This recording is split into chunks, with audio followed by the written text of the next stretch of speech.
प्रिय देशवासियों, नमस्कार।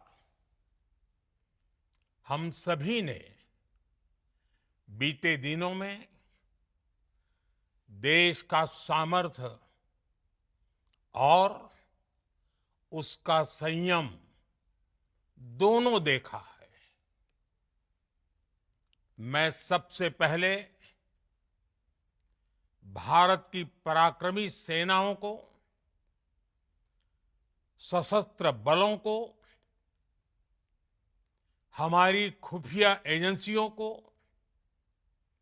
हमारे वैज्ञानिकों को, हर भारतवासी की तरफ से सैल्यूट करता हूं। हमारे वीर सैनिकों ने ऑपरेशन सिंदूर के लक्ष्यों की प्राप्ति के लिए असीम शौर्य का प्रदर्शन किया। मैं उनकी वीरता को, उनके साहस को, उनके पराक्रम को आज समर्पित करता हूं हमारे देश की हर माता को, देश की हर बहन को और देश की हर बेटी को ये पराक्रम समर्पित करता हूं। साथियों, 22 अप्रैल को पहलगाम में आतंकवादियों ने जो बर्बरता दिखाई थी, उसने देश और दुनिया को झकझोर दिया था। छुट्टियां मना रहे निर्दोष मासूम नागरिकों को धर्म पूछकर उनके परिवार के सामने, उनके बच्चों के सामने बेरहमी से मार डालना, यह आतंक का बहुत विभत्स चेहरा था, क्रूरता थी। ये देश के सद्भाव को तोड़ने की घिनौनी कोशिश भी थी। मेरे लिए व्यक्तिगत रूप से ये पीड़ा बहुत बड़ी थी। इस आतंकी हमले के बाद सारा राष्ट्र, हर नागरिक, हर समाज, हर वर्ग, हर राजनीतिक दल एक स्वर में आतंक के खिलाफ कड़ी कार्रवाई के लिए उठ खड़ा हुआ। हमने आतंकवादियों को मिट्टी में मिलाने के लिए भारत की सेनाओं को पूरी छूट दे दी और आज हर आतंकी, आतंक का हर संगठन जान चुका है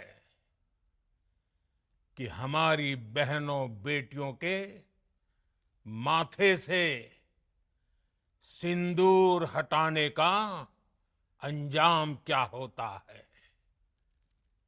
साथियों, ऑपरेशन सिंदूर ये सिर्फ नाम नहीं है,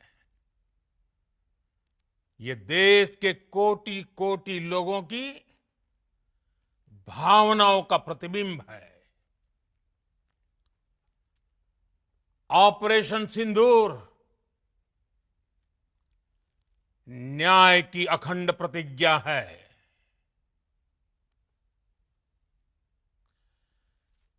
6 मई की देर रात, 7 मई की सुबह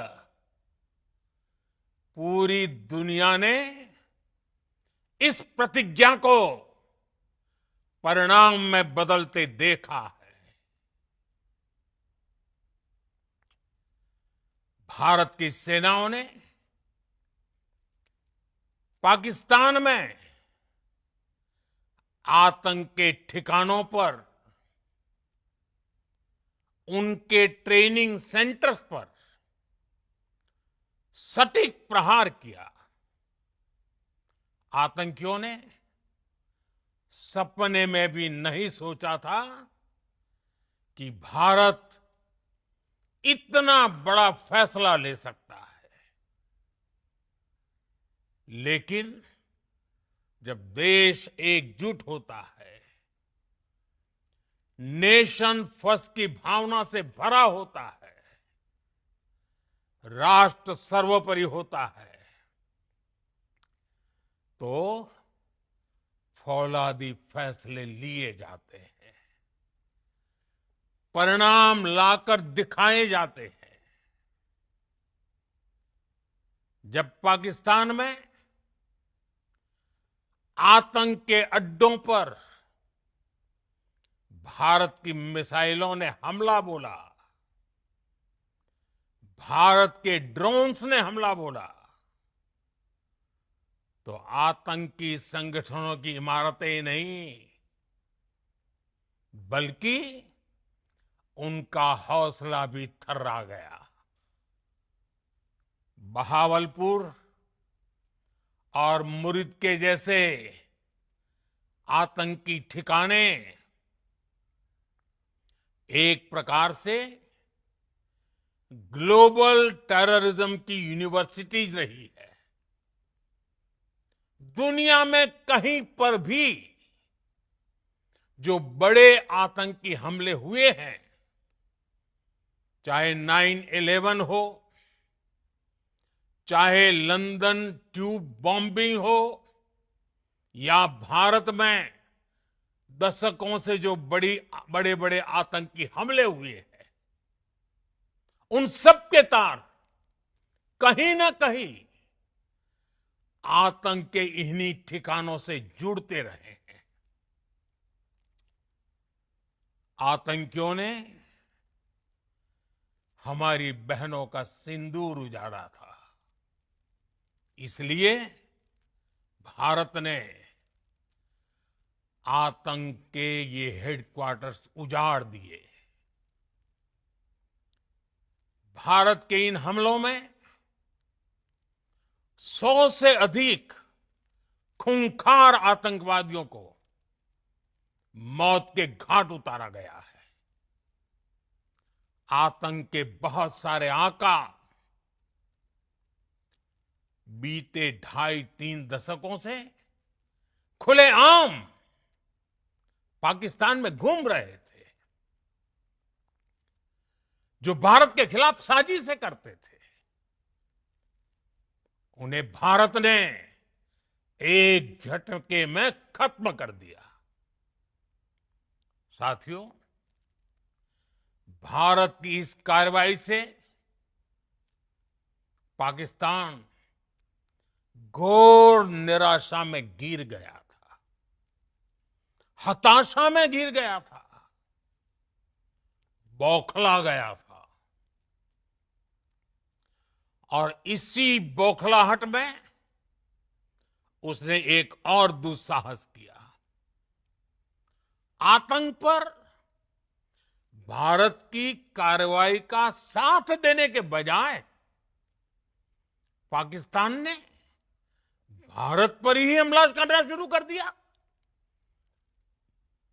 पाकिस्तान ने हमारे स्कूलों, कॉलेजों को, गुरुद्वारों को, मंदिरों को, सामान्य नागरिकों के घरों को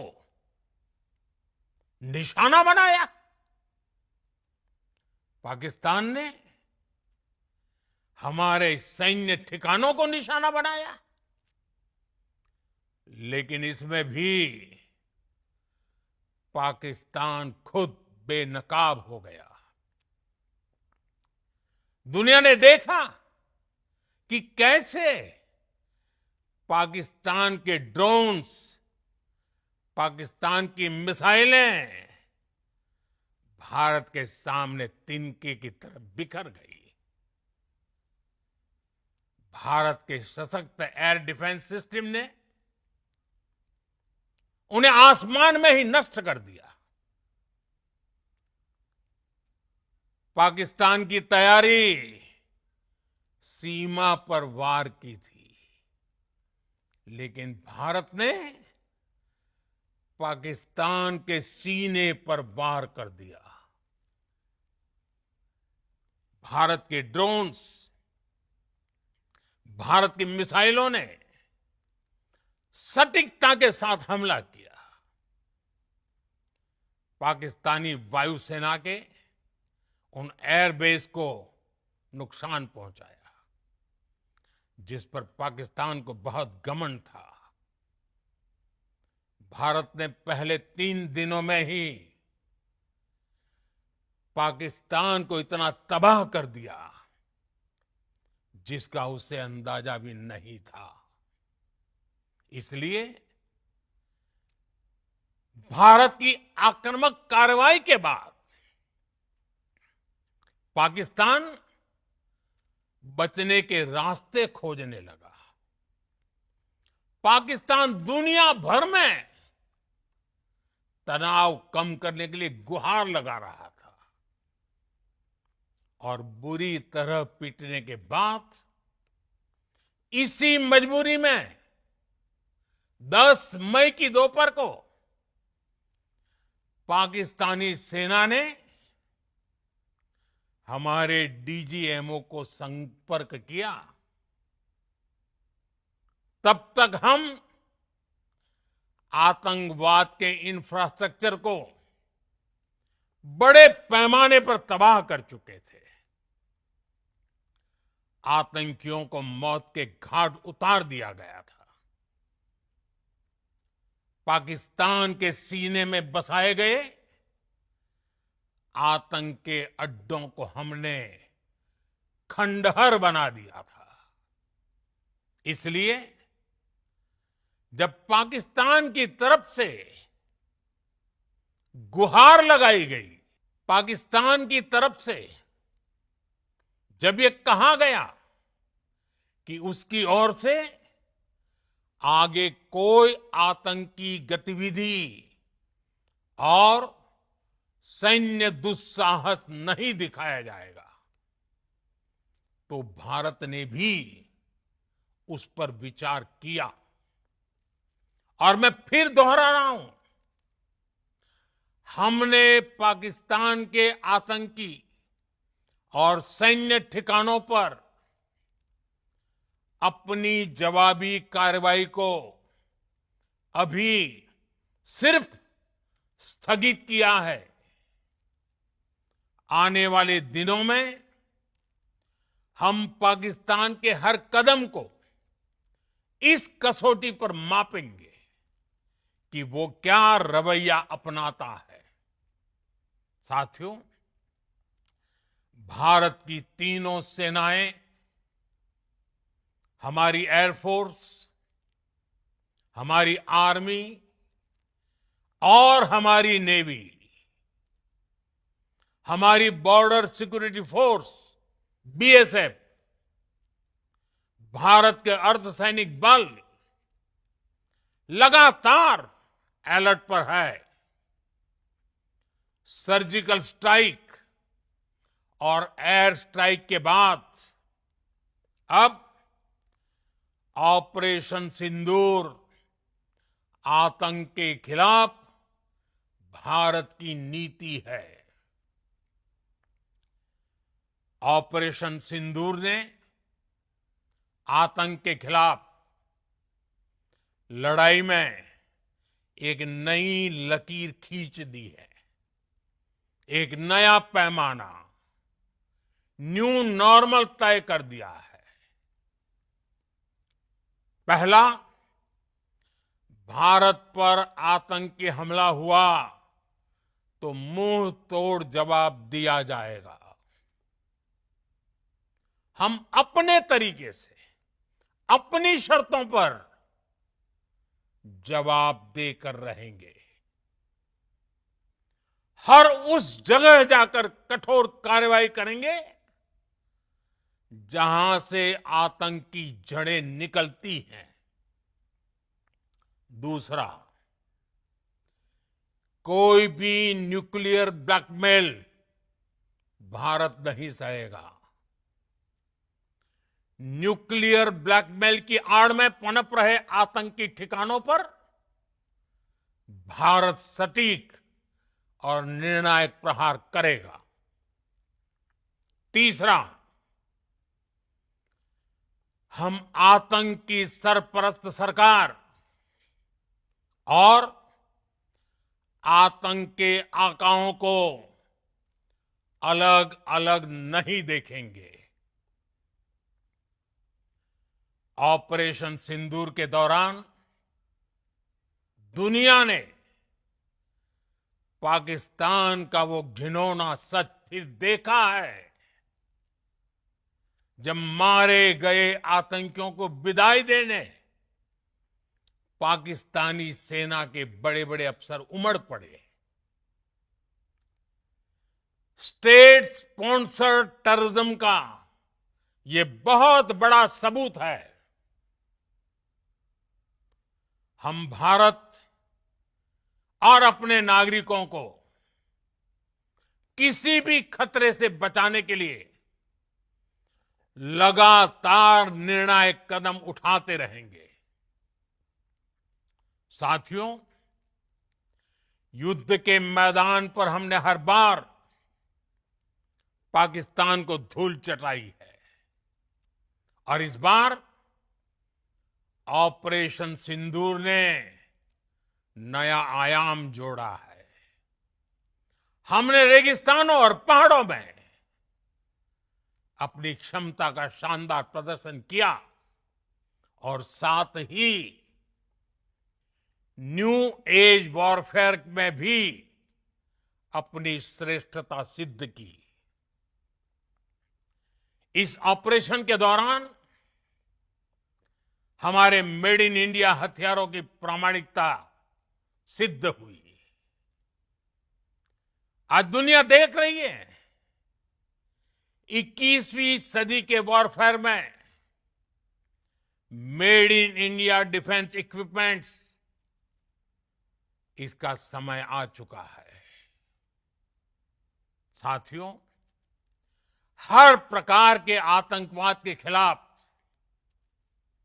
हम सभी का एकजुट रहना,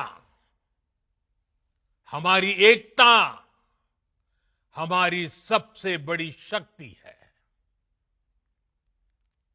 निश्चित तौर पर ये युग युद्ध का नहीं है, लेकिन ये युग आतंकवाद का भी नहीं है।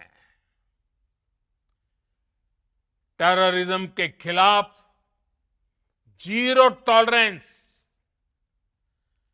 ये एक बेहतर दुनिया की गारंटी है। साथियों, पाकिस्तानी फौज, पाकिस्तान की सरकार जिस तरह आतंकवाद को खाद पानी दे रहे हैं, वो एक दिन पाकिस्तान को ही समाप्त कर देगा। पाकिस्तान को अगर बचना है तो उसे अपने टेरर इंफ्रास्ट्रक्चर का सफाया करना ही होगा। इसके अलावा शांति का कोई रास्ता नहीं है। भारत का मत एकदम स्पष्ट है। टेरर और टॉक एक साथ नहीं हो सकते। टेरर और ट्रेड एक साथ नहीं चल सकते और पानी और खून भी एक साथ नहीं बह सकता। मैं आज विश्व समुदाय को भी कहूंगा, हमारी घोषित नीति रही है अगर पाकिस्तान से बात होगी तो टेररिज्म पर ही होगी। अगर पाकिस्तान से बात होगी तो पाक ऑक्युपाइड कश्मीर पीओके उस पर ही होगी। प्रिय देशवासियों, आज बुद्ध पूर्णिमा है। भगवान बुद्ध ने हमें शांति का रास्ता दिखाया है। शांति का मार्ग भी शक्ति से होकर जाता है। मानवता शांति और समृद्धि की तरफ बढ़े, हर भारतीय शांति से जी सके, विकसित भारत के सपने को पूरा कर सके, इसके लिए भारत का शक्तिशाली होना बहुत जरूरी है। और आवश्यकता पड़ने पर इस शक्ति का इस्तेमाल भी जरूरी है। और पिछले कुछ दिनों में भारत ने यही किया है। मैं एक बार फिर भारत की सेना और सशस्त्र बलों को सैल्यूट करता हूं। हम भारतवासी के हौसले, हर भारतवासी का एकजुटता का शपथ, संकल्प, मैं उसे नमन करता हूं। बहुत बहुत धन्यवाद। भारत माता की जय। भारत माता की जय। भारत माता की जय।